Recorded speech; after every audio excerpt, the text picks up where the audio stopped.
Sore itu, cahaya keemasan mentari senja menyapu fasad megah restoran Aurora, tempat bersantap favorit para elit dan selebritas ibu kota. Di balik pintu kaca berbingkai emas, dunia terlihat sempurna. Denting perak, senyum para pelayan yang terlatih, dan aroma hidangan mewah yang menggoda. Keheningan dunia itu sejenak terganggu ketika pintu berat itu didorong terbuka. Masuklah seorang perempuan paruh baya, Ibu Sari. Penampilannya begitu kontras dengan kemewahan di sekelilingnya. Ia mengenakan blus katun lengan panjang warna abu-abu yang sudah pudar, sepatu kulit sederhana yang solnya mulai aus, dan membawa tas kain anyaman yang sederhana. Wajahnya tenang, keriput di sudut matanya menceritakan usia, namun sorot matanya jernih dan teduh. Langkahnya mantap menuju resepsionis, tempat Vina, seorang gadis muda dengan riasan sempurna dan seragam yang rapi, berdiri. Selamat sore. Saya sudah reservasi untuk 2 orang, atas nama Sari Wulandari, ucap Ibu Sari dengan sopan, suaranya lembut namun jelas. Vina mengangkat kepala. Matanya, sepersekian detik, menyapu tubuh Ibu Sari dari atas ke bawah. Sebuah kilat keheranan, lalu ketidaknyamanan, melintas di wajahnya sebelum tersembunyi di balik senyum profesional yang kaku. Tentu, Bu. Silakan ditunggu sebentar. Jarinya menari di atas layar tablet. Ekspresinya sedikit berubah. Reservasi memang ada. Atas nama itu. Tapi ini tamunya. Dipersilakan mengikuti saya, Bu, ucap Vina akhirnya, memimpin Ibu Sari menyusuri lorong utama. Namun, alih-alih ke meja dengan pemandangan baik di tengah ruangan, Vina membelok ke arah sudut paling belakang, dekat pintu dapur dan toilet. Sebuah meja kecil untuk 2 orang, terpencil dan jauh dari keramaian. Ini meja Ibu, ucap Vina, gesturnya tetap elegan namun nadanya datar, hampir seperti menyampaikan sebuah fakta yang tak penting. Restoran kami melayani klien eksklusif. Ibu yakin tidak salah tempat? Pertanyaan itu menggantung, dibungkus kesopanan tapi berisi makna lain.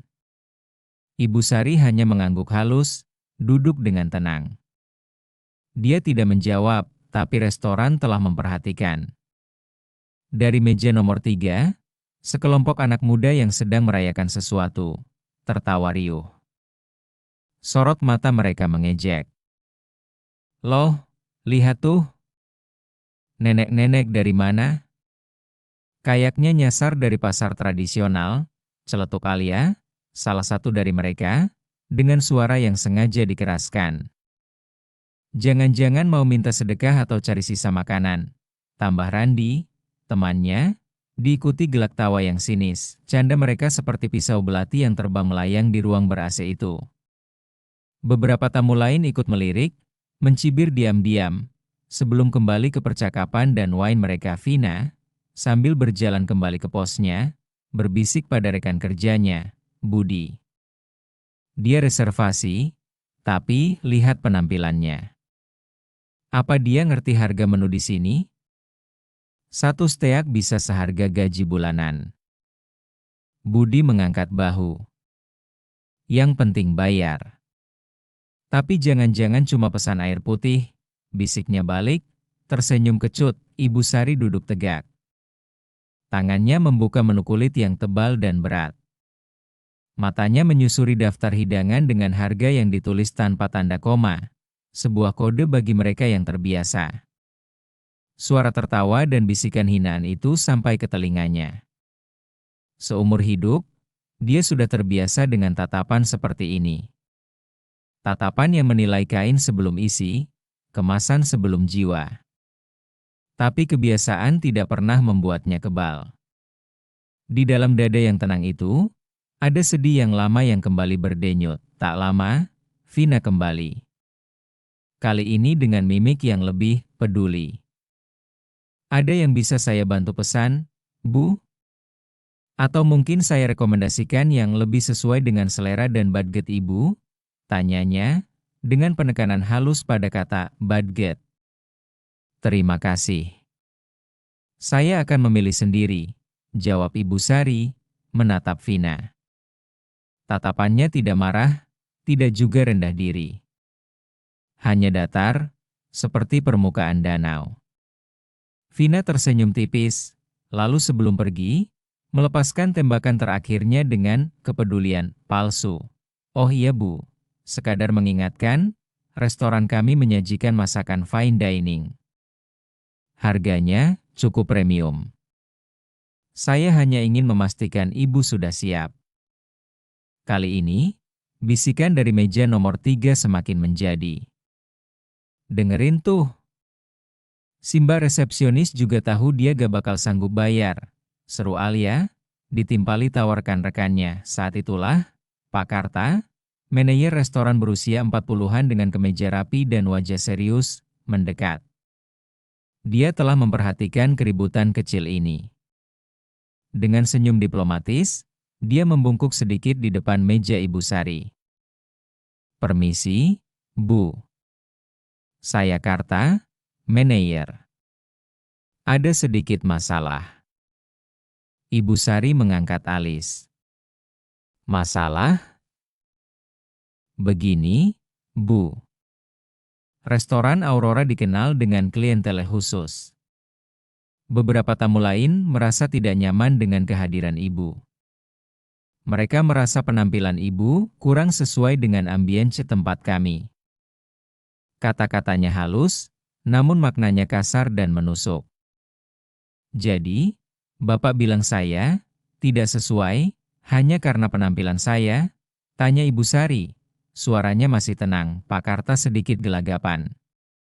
Bukan begitu maksudnya, Bu. Tapi jika Ibu tidak bisa membuktikan kemampuan finansial untuk menikmati layanan kami terpaksa meminta Ibu untuk mencari tempat lain.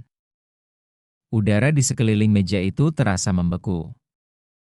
Tamu-tamu di sekitar berpaling, menunggu drama berikutnya. Alia dan kawan-kawan menyeringai puas, Ibu Sari tidak marah. Tidak juga malu. Dia mengambil sebuah telepon genggam lawas dari tas kainnya. Dengan gerakan lambat dan pasti, dia memencet satu nomor, menyandarkannya di telinga. Arka, ini Ibu. Bisa ke restoran Aurora sekarang? Ibu rasa ada beberapa orang yang perlu bicara dengan kamu.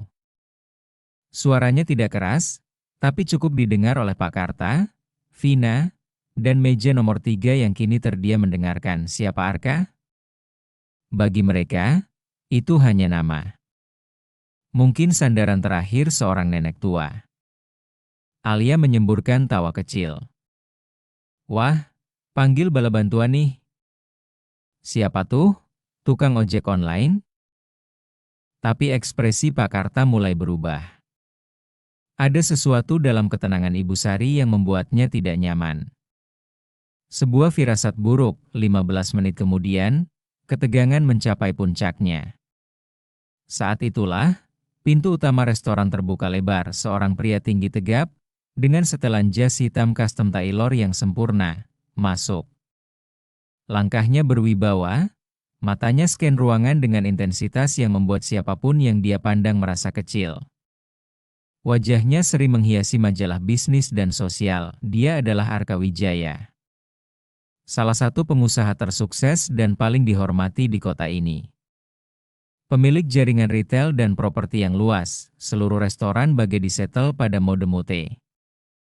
Semua aktivitas terhenti. Vina, di belakang resepsionis, wajahnya mendadak pucat pasi. Bibirnya bergetar. Dia mengenali pria itu. Semua orang mengenalinya, Alia dan teman-temannya di meja nomor 3 terdiam membatu. Senyum sinis mereka lenyap, diganti wajah bingung dan panik. Dengan langkah pasti, Arka berjalan langsung menuju sudut belakang restoran. Dia mengabaikan semua tatapan. Matanya hanya tertuju pada satu orang, wanita sederhana di meja terpencil. Sampai di sana, dia membungkuk penuh hormat. Ibu. Ada apa? Suaranya dalam, hangat, namun membawa beban otoritas yang tak terbantahkan. Ibu Sari menatap putranya. Wajahnya masih tenang, namun kini ada sedikit kedamaian di sana. Kamu datang tepat waktu, Nak. Ibu pikir, lebih baik kamu yang berbicara dengan manajer di sini. Mereka sepertinya ragu ibu bisa membayar makanan di restoran ini. Arka perlahan menoleh. Tatapannya, yang tadi hangat pada ibunya, berubah menjadi dingin dan tajam seperti pedang baja ketika bertemu dengan mata Pak Karta yang sudah berkaca-kaca. Jelaskan.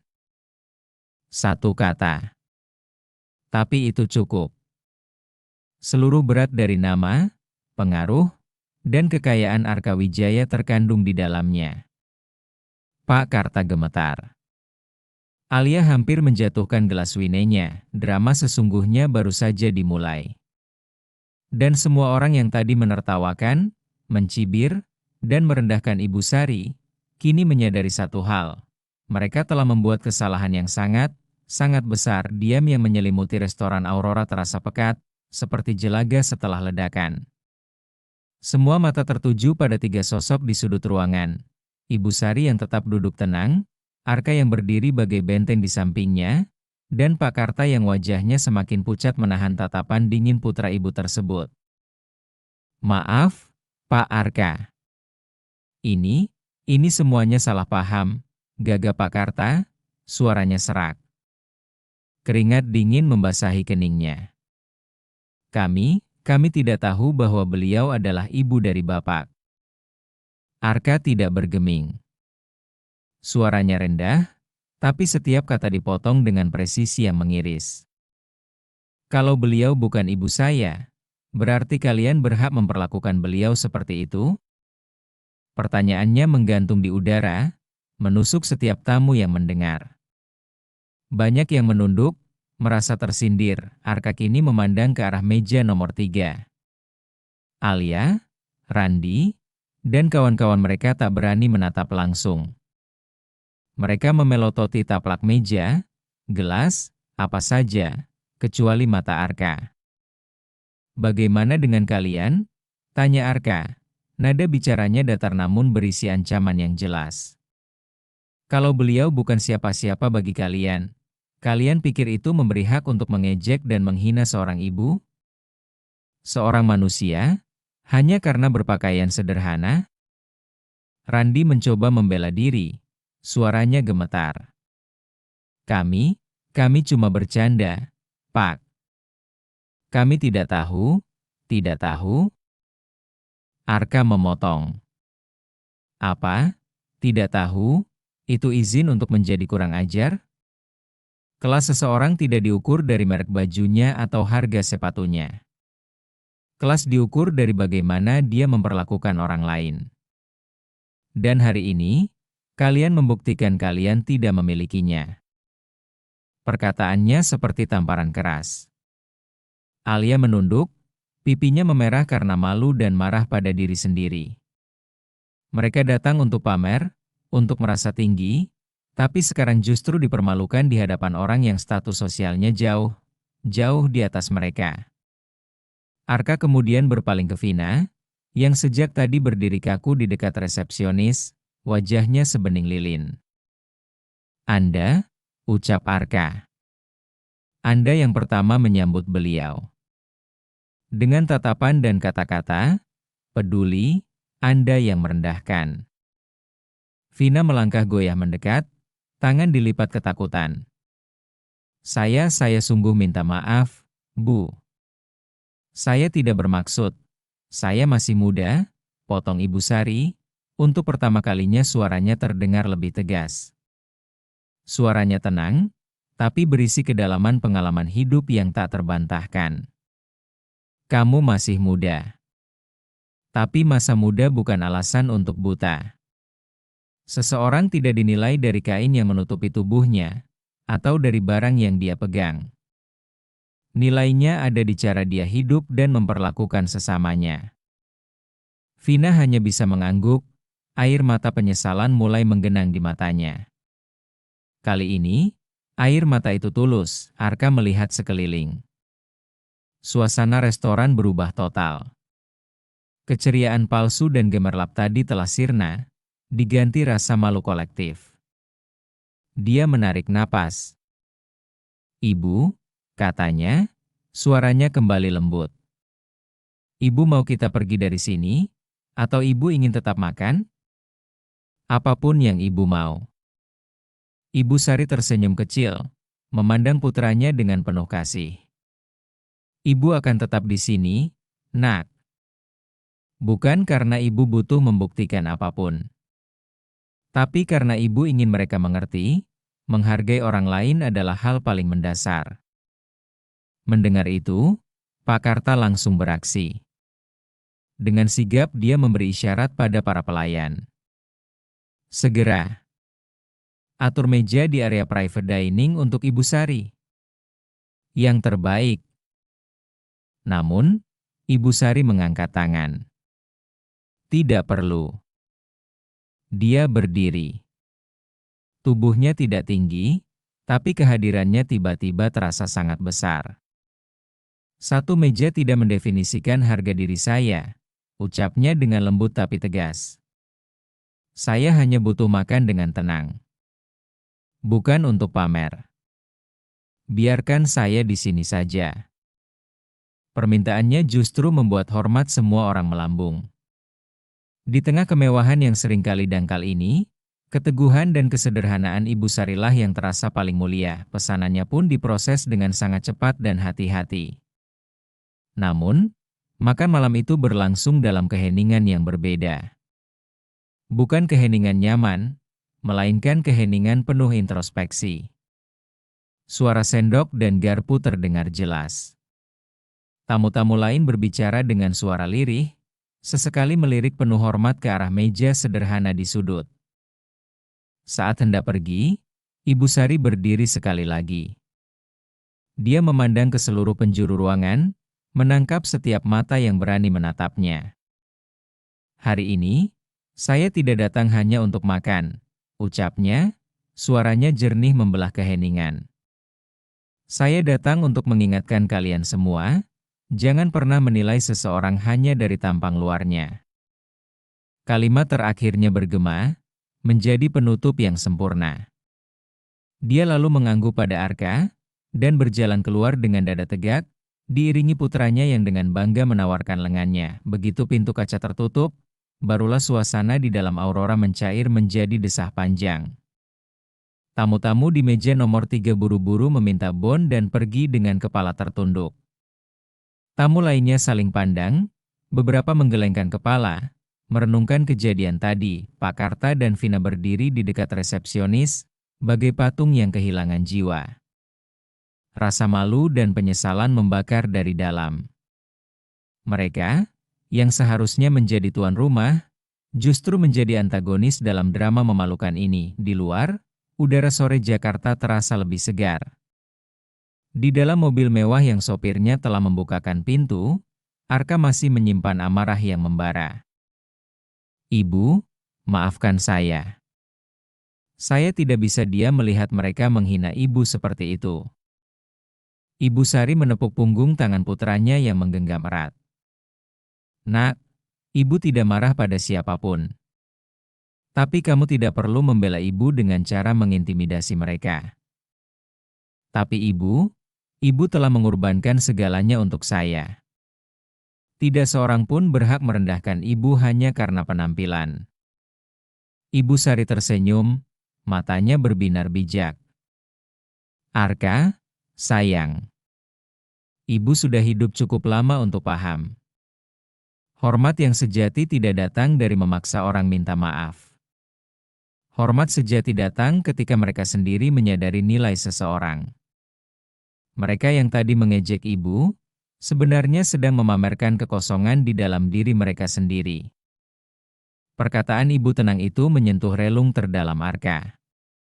Dia diam, menyadari kebijaksanaan luar biasa dari wanita sederhana di sampingnya.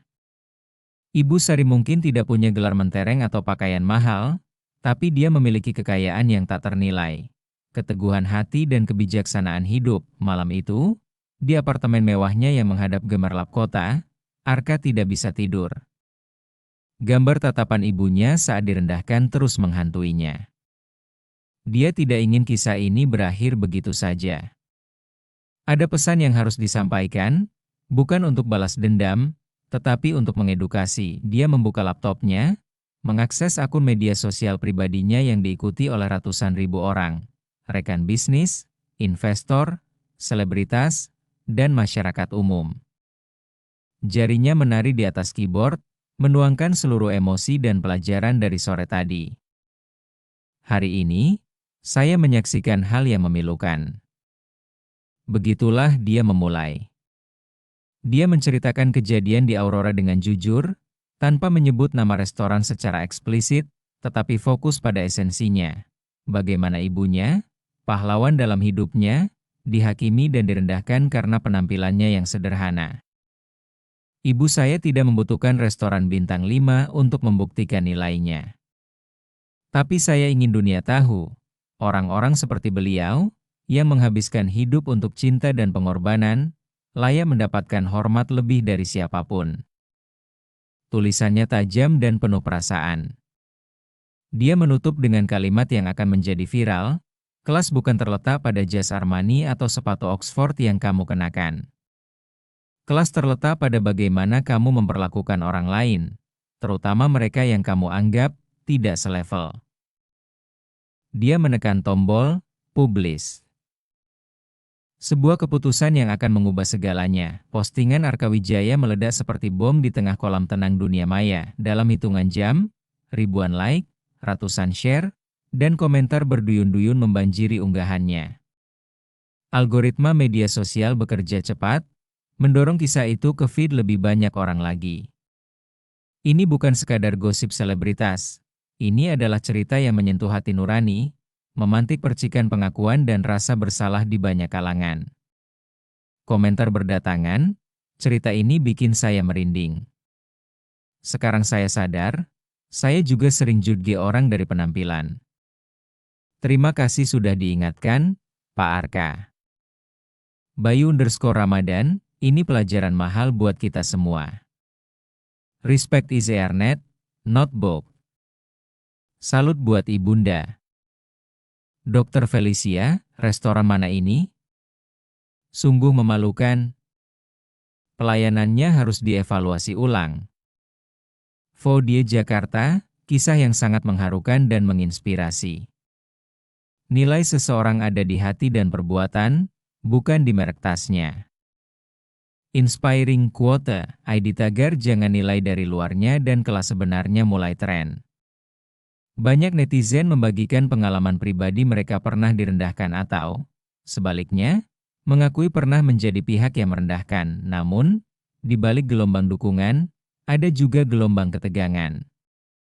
Nama, restoran Aurora, dengan cepat teridentifikasi oleh netizen yang jeli. Ulasan-ulasan buruk berdatangan di platform ulasan makanan. Rating bintang 4.8 mereka anjlok drastis menjadi 3.2 dalam semalam. Foto-foto kemewahan Aurora kini dihujani komentar pedas tentang kesombongan dan pelayanan rasis. Keesokan paginya di kantor pusat Aurora Group Pak Karta, sang manajer, sudah berada di ruang rapat sejak pukul 6 pagi, bersama direksi dan pemilik restoran. Wajahnya kusut. Di layar proyektor, terbentang grafik penurunan rating dan screenshot komentar-komentar pedas. Saya tidak menyangka akan seperti ini, gumam Pak Karta. Suaranya hampir tak terdengar Pak Wibawa, pemilik restoran yang biasanya kalem, kali ini wajahnya merah padam. Tidak menyangka, kamu, sebagai manajer lantai, membiarkan kejadian itu terjadi. Dan yang kamu hina bukan orang sembarangan, tapi ibu dari Arka Wijaya. Kamu tahu berapa banyak klien penting kita yang juga partner bisnis dia? Ruangan sunyi. Semua tahu betapa besar pengaruh Arka Wijaya. Ini bukan sekadar masalah citra restoran, tapi bisa berimbas pada hubungan bisnis yang lebih luas.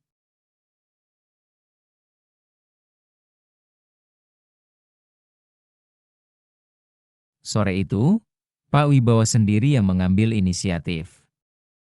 Dia mencari kontak pribadi Arka dan mengirimkan email permintaan maaf yang sangat formal dan rendah hati. Kepada YTH. Bapak Arka Wijaya, dengan hati yang berat dan penuh penyesalan, kami mewakili seluruh keluarga besar restoran Aurora menyampaikan permohonan maaf yang sedalam-dalamnya atas kejadian yang menimpa ibunda tercinta. Kami mengakui kegagalan sistem pelayanan kami yang telah terdoktrin oleh penilaian materi. Kami berjanji akan melakukan perbaikan menyeluruh. Kami sangat mengharapkan kesempatan untuk memperbaiki kesalahan ini secara langsung. Email itu sampai, tapi tidak ada balasan. Diamnya Arka justru lebih mencemaskan. Pak Wibawa tahu, permintaan maaf formal tidak cukup. Dia memerintahkan Pak Karta untuk melakukan sesuatu yang lebih personal, lebih tulus. 2 hari kemudian, di depan rumah sederhana Ibu Sari Pak Karta, dengan setelan jasnya yang kini terasa seperti baju penjahat, berdiri gemetar di depan pagar rumah sederhana di sebuah permukiman. Di tangannya, sebuket bunga anggrek putih dan sebuah amplop coklat tebal. Hatinya berdebar kencang. Ini adalah tugas paling sulit dalam hidupnya. Ibu Sari sendiri yang membukakan pintu. Melihat tamunya, ekspresinya tenang, tanpa kejutan atau kemarahan. Selamat siang, Bu. Saya, Karta, dari restoran Aurora. Saya datang untuk menyampaikan ini. Dia menyerahkan bunga dan surat dengan kedua tangan, sambil membungkuk rendah. Ibu Sari menerimanya, mengajaknya masuk ke ruang tamu yang bersahaja namun rapi. Dia membuka surat itu, membacanya perlahan. Isinya adalah pengakuan salah yang mendetail dan janji pelatihan ulang untuk seluruh staf tentang respect dan equality. Setelah selesai membaca, Ibu Sari meletakkan surat itu di atas meja. Terima kasih, Pak Karta. Suratnya sangat bagus. Tulisannya rapi. Pak Karta, yang sudah siap dengan berbagai skenario, dimarahi, diusir, dilaporkan, justru bingung dengan respons yang tenang ini. Bu, kami benar-benar menyesal. Kami akan berubah, Ibu percaya kalian menyesal, ucap Ibu Sari, memotongnya. Matanya yang bijak menatap pria yang ketakutan di depannya. Tapi penyesalan yang Ibu harapkan, bukan karena Ibu dari Arka Wijaya yang kalian hina. Tapi karena seorang manusia yang kalian hina. Bayangkan jika yang datang kemarin adalah seorang ibu penjual sayur yang benar-benar ingin merayakan ulang tahunnya dengan tabungan seumur hidup. Apakah kalian akan sama menyesalnya? Pertanyaan itu seperti pukulan telak. Pak Karta terdiam. Jawabannya, dalam hati kecilnya, mungkin tidak. Dan itu yang paling menyakitkan. Ibu kami akan belajar. Bagus. Itu yang penting, ucap Ibu Sari sambil tersenyum kecil. Ibu terima permintaan maafmu. Tapi ingat, perubahan itu harus tulus. Dari sini, dia menunjuk dadanya sendiri. Bukan karena takut pada Arka, atau takut pada komentar netizen. Sebelum pergi, Pak Karta memberanikan diri bertanya.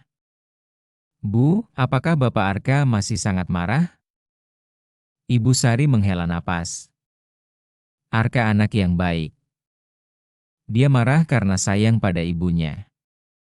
Tapi ibu sudah bilang padanya, kemarahan tidak menyelesaikan apa-apa. Ibu sudah memaafkan.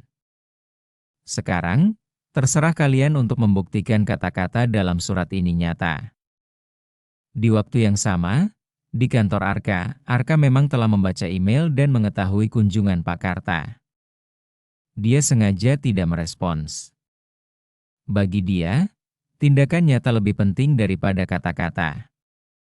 Dia memanggil Bella, Kepala Divisi CSR, Corporate Social Responsibility, perusahaannya.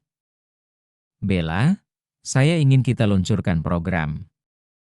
Namanya, Respect Beyond Appearances, ucap Arka. Program apa fokusnya, Pak? Pertama, Kerjasama dengan lembaga pelatihan untuk membuat modul unconscious bias dan ethical service bagi industri hospitality. Kita tawarkan secara gratis atau subsidi untuk restoran, hotel, butik. Kedua, kita buat beasiswa untuk anak-anak dari keluarga prasejahtera yang orang tuanya bekerja di sektor jasa, seperti pelayan, OB, satpam. Kita tonjolkan nilai pengorbanan orang tua mereka. Bella mengangguk, menangkap visinya. Ini luar biasa, Pak. Bukan sekadar charity, tapi mengubah pola pikir. Tepat, ucap Arka. Uang ibu bisa membeli kemewahan untuk saya. Tapi pelajaran tentang kerendahan hati dan hormat, itu warisan ibu yang tak ternilai. Warisan itu yang harus saya sebarkan. Program itu diumumkan melalui akun resmi perusahaan Arka. Pengumuman itu sekaligus menjadi klosure publik dari insiden tersebut.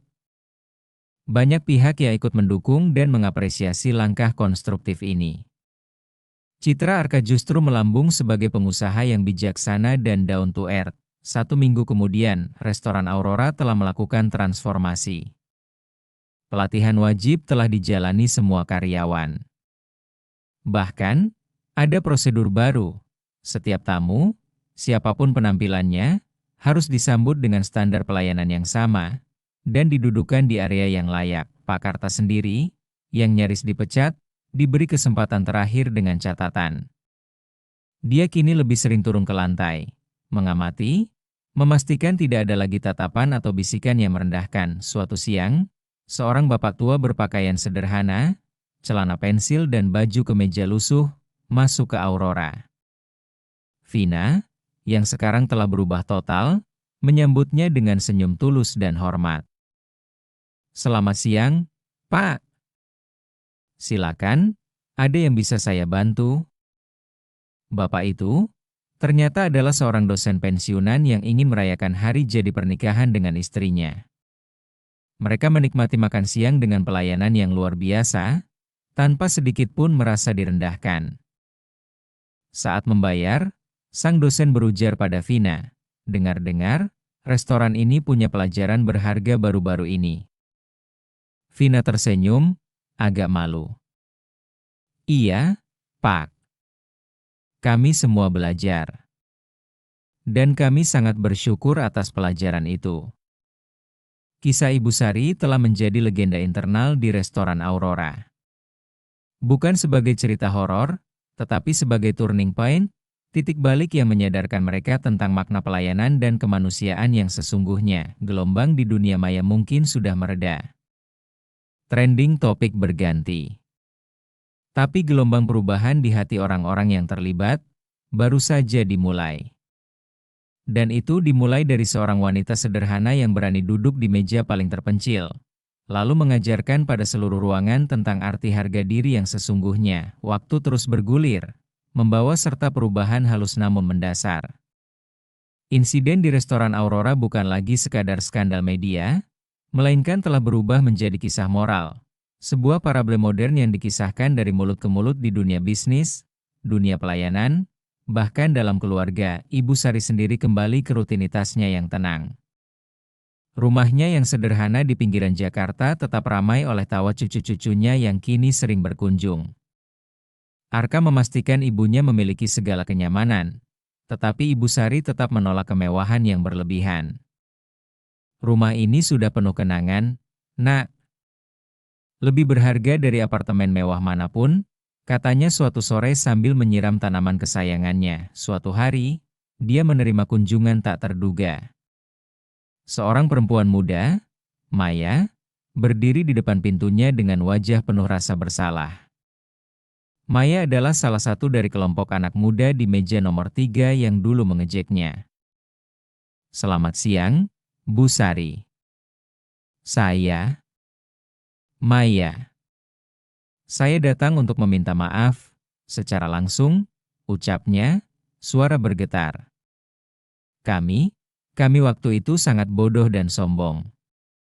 Postingan Pak Arka dan cerita tentang ibu membuat saya tidak bisa tidur. Ibu dan keluarga ibu adalah contoh nyata bahwa uang dan penampilan bukan segalanya.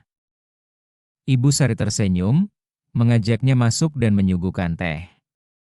Kamu tidak perlu menderita karena kesalahan masa lalu, Maya. Yang penting kamu sudah menyadarinya.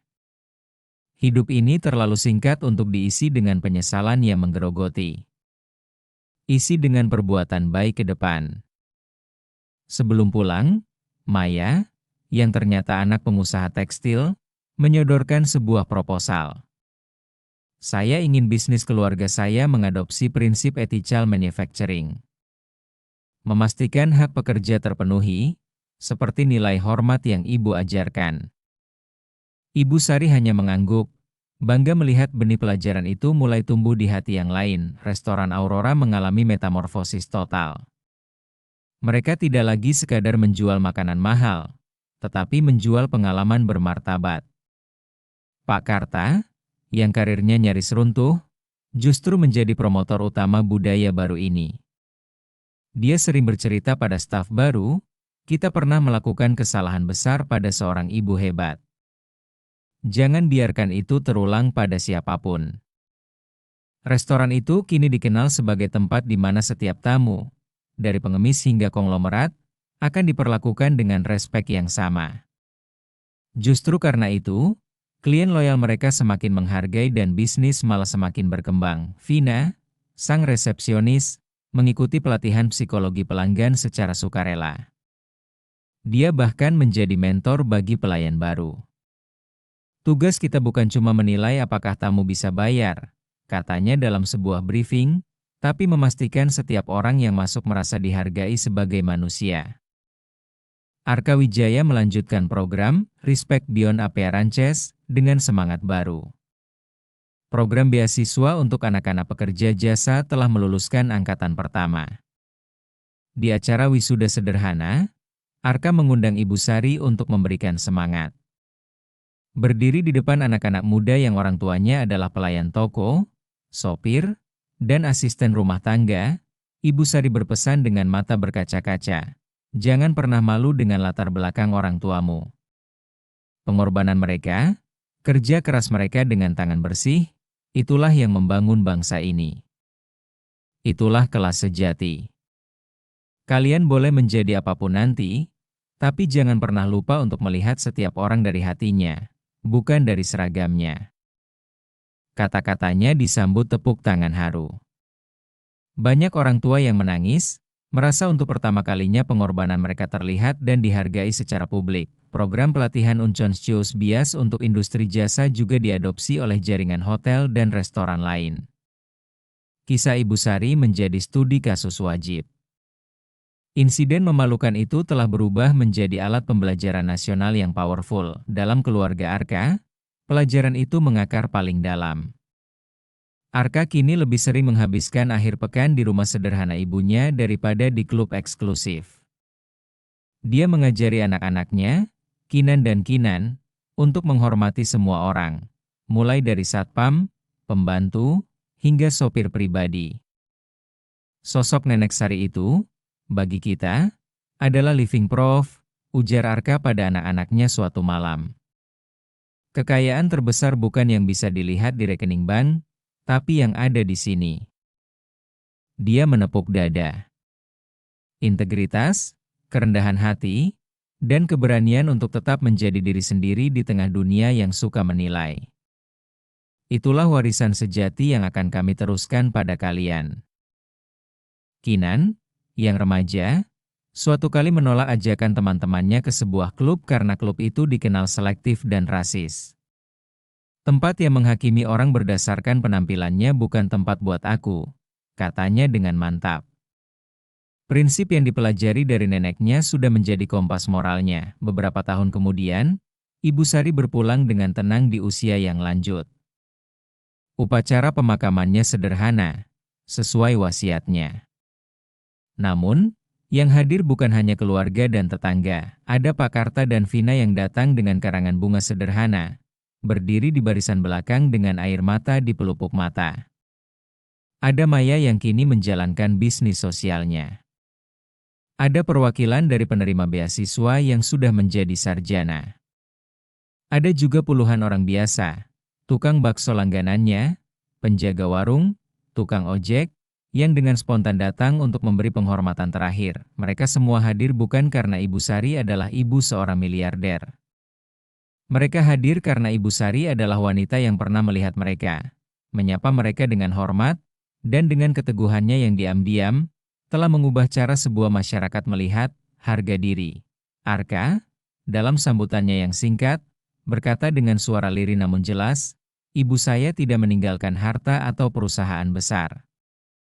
Tapi ibu meninggalkan pelajaran yang tidak ternilai, bahwa setiap orang berhak atas kursi di meja manapun, bukan karena apa yang mereka kenakan, tetapi karena mereka adalah manusia. Itulah warisan terindahnya. Dan warisan itu akan terus hidup selama kita masih mempraktikkan hormat yang tulus. Hingga hari ini, di restoran Aurora, di tempat yang dulunya merupakan sudut paling terpencil, tempat Ibu Sari pertama kali duduk, terdapat sebuah meja kecil dengan satu kursi kosong. Di atasnya, sebuah plakat perunggu kecil bertuliskan, tempat ini mengingatkan kita untuk selalu menghormati setiap tamu, tanpa memandang penampilan mereka.